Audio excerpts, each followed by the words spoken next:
Welcome to How to Cook That. I'm Ann Reardon and today we're making a camera made completely out of chocolate. It's surprisingly easy to make this. The trickiest part was designing the actual template, which I do on my computer for you. Lots of people said, where do you get the templates from? I sit down and make them. And I'll put a link below to my howtocookthat.net website and I'll put the template up there for you so you can download that there. The first part of the camera that we want to make is the body of the camera. Take a sticky note and draw a mark at the height shown there so that you know how thick the body needs to be. Find a container that's around the right size. Mine is a little bit big, but with chocolate we can just trim it down afterwards. Place the sticky note on the inside and line the container with acetate. Acetate is just thin plastic and you can get this from chocolate shops, cake decorating shops, or even from stationery type shops as overhead projector sheets. If you look there, you'll be able to find them. Pour in some tempered chocolate about halfway up and then add in some fruit and some nuts and just push those down. I have a video on my channel that shows you how to temper chocolate at home. It's called Chocolate Secrets. If you don't temper the chocolate, then at room temperature it will be soft, it won't set firm, and it will melt on your hands and be all sticky. So make sure you watch that if you don't know how to temper and do that first. Now you could of course use honeycomb or other things instead of fruit and nutsy or whatever you like the flavour of. And because we're going to have to cut this down to size, it will give a bit of a pattern on our chocolate. If you don't want that, then you can just leave it completely plain. Top it up with more chocolate so that it reaches the line that you drew. And then drop it on the counter a few times just to get rid of any air bubbles. Then you just want to leave that to set. Next, we want a square of chocolate in the thickness shown, which is quite thick. So find a container that's a little bigger than what we want and pour chocolate in there. Now, I'm not adding fruit and nuts to any of these smaller parts because they all have to be carved down to size. It's just going to be a little bit easier if they're plain. Tap that on the counter as well to get rid of any air bubbles. Pour some chocolate onto some acetate and spread it so that it's the height shown on the template. Pour some more and spread that out a little thinner so that you have some of each height that you need. If you don't have acetate, you can use foil instead. Once the chocolate is firm but not hard, use circle cutters to cut out the circles in the sizes shown. Now, some of the pieces have a circle cut out of the center to make like a ring, and some are just full circles. Just follow the template to get what you need. Now, I actually have a set of circle cutters, which I think are just really good. I use them all the time and they're not that expensive. So I'll find the link to those. I'll dig that up and put it on the website for you as well. Continue to spread out the chocolate in different thicknesses shown for the various parts and cut out all the circles and the little square and the different shapes. Now I'm going to use dark chocolate for some parts of this camera just for variation in the colour. You could make it all in one colour or mix up white, dark and milk chocolate however you like. Just a tip, once you've spread your chocolate, if you give it a little shake, the top will smooth out. Now this is the smallest circle cutter that I have, but I need some circles that are even smaller than that. So I'm going to use a straw, and for the slightly bigger ones, using the lid of a texter. And for the ones that are slightly bigger than that, I'm going to use a piping tip. Now the chocolate gets stuck in the piping tip because of the shape, and if you try and push it out while the chocolate is still soft, you're just going to be poking holes and leave marks in the chocolate. So just pop that in the freezer for a few minutes and then it will be easy to push it out. Use a knife to cut around the template for the LCD screen, so you've got like a frame there, and cut the little rectangle, and all of these pieces are color coded on the template so you can see where they actually belong on the camera. Once your chocolate is firmer, you can then use your knife to neaten off your edges and shave off just a little bit so that the outside edge of the LCD screen is angled in slightly. Now for your really thick pieces. Make sure you cut them while the chocolate is soft, otherwise you're not going to get the cutter through there, and then leave them to firm up.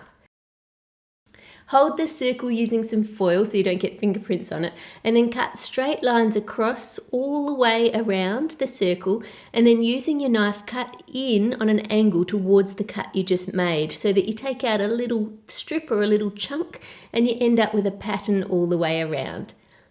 Do the same thing on the thinner circle that is patterned around the edge as well, and it tells you on the template which ones are patterned and which ones are plain. Once your big, thick body chunk of chocolate is set, take that out of the container and we need to trim that to the size shown on the template. And this will be easiest if you cut an indent the whole way around the block at the level where you want it to cut, and then try and cut it down so it'll just break off neatly. Look at all those fruit and nuts. Okay, so it's the right size, but mine slopes out on the sides, which means when I stand it up, the camera's kind of leaning forward.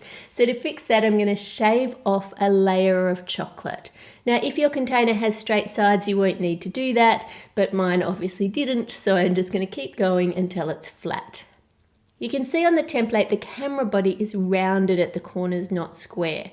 So again, just using your knife, carve off some chocolate so you get a nice rounded corner. Wouldn't it be cool if it was this easy to carve wood? Like if you could soften it and then make it set firm again. I think I'd probably quite enjoy carving then. We've got a couple more pieces to make. So we need a square of chocolate that's sloped down. So we'll cut out the square first in the thickness that's shown there and then trim it down to the slopes afterwards. So just pour your chocolate onto the foil and let it start to set.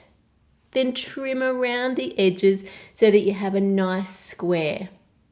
Then just shave off the corners on each side on the angles shown on your paper there so that you get a nice straight slope.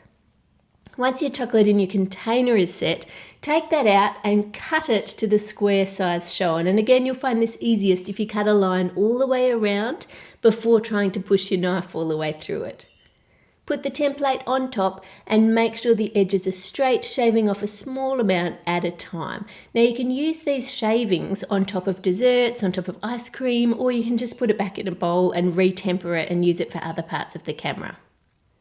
Now flip that to one end and put the slope template on top and cut off the corners to match the angles shown. Turn it over to the other end and put the smaller one on top and shave off the chocolate on an angle across the top, not quite all the way to the other end. So this is what it will look like when you're done. It'll be skinny at the front, like your template piece, fatter at the back, sloping down, and the side and the top will look like this. And thanks to everyone who said they love my nail wraps. These ones are called Confection Cutie, and there's junior ones of these as well. And I'll link you to those below where you can get them. Now to join our camera all together. Starting with the lens, pipe some chocolate in the center and add the next piece on top. And you'll find this easiest if you put your chocolate parts on the template printout so that you know which order they're going to get stacked in. And then you can just stack those up. Join together all the other little parts in the way shown so that you have all the camera controls. Let's just turn up the exposure and put it back right. Add the square piece on the front of the camera slightly to one side. Then add the carved bit to the top of that. Now you can see the camera body has two lines around it. So use a ruler to keep you straight and pipe lines of chocolate across the camera body. Now to give the middle area a different texture, I'm just using a pastry brush dipped in some tempered chocolate and brushing it on. Once that side is dry, turn it over and do the same thing on the back. Now you could use a chocolate transfer sheet here or a texture mat for this patterned area if you prefer. You can be as creative as you like with your camera. Now because in the creation process of making this camera we have carved our chocolate, you can see some scrape marks from the knife. So to get rid of those, just rub on a small amount of melted tempered cocoa butter in a really thin layer and that will bring it up to looking nice again. Add the controls into place, put the hot shoe on top and more controls on the other side. Turn it around to the back and place the viewfinder into place and then the LCD screen. Turn the camera over and lay it flat so that you can add the chocolate lens into place on the front and your camera is complete and ready to eat. Share this video for me with a friend who loves photography. Subscribe to How to Cook That for more crazy sweet creations. Click here for the recipe, here for more chocolate videos and here for my YouTube channel. Champion of the week goes to Denny, who did this amazing recreation of the Lightning McQueen cake. When you make a cake or anything from my channel, make sure you put a photo up in the comments section on the website so I can see it and the rest of the world can see it too. Make it a great week, and I'll see you on Friday.